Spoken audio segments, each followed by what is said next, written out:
a ray of hope for these former Daesh fighters. Once members of the terrorist group responsible for carrying out atrocities in Syria and Iraq and claiming terror attacks across Europe, these men are now part of a new rehabilitation program attempting to de-radicalize them.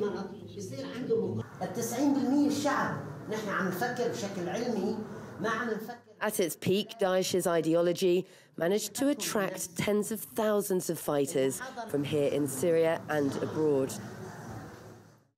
Daesh used to show us videos and run Sharia courses. Every day after the noon prayers, they give lessons and call people to jihad. The men and boys are now given daily lessons of a very different kind in Sharia and are assessed by a psychologist. The program lasts roughly 6 months a person, but it can be extended. There are 3 levels here. The highest level reserved for those considered most radicalized, the foreign fighters.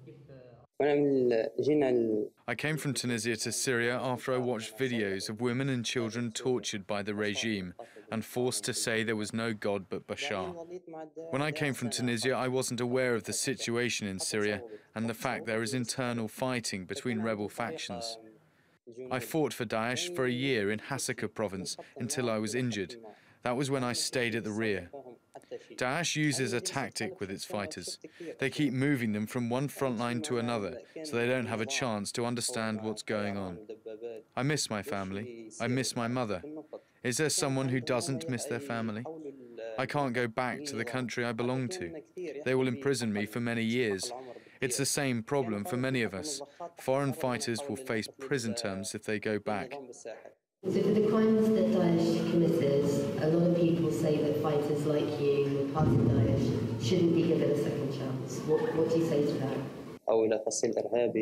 Look at the regime. They used chemical weapons. They killed half the people of Aleppo. They're laying siege to Ghouta. The international community did nothing to them. Why is it only the ones who joined Daesh they won't accept? We left Daesh by our own will.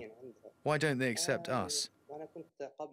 For the youngest among them, graduation is just a few weeks away, and he'll be allowed to return to his home in Syria. I don't think about past days anymore. It's no more in my mind. Days full of injustice and ignorance. If I hadn't joined Daesh, I would have continued my schooling. The system here is new, pioneering, clearly far from perfect, but it's attempting to find a solution to the problem facing countries around the world. Now Daesh has lost most of its territory in Iraq and Syria.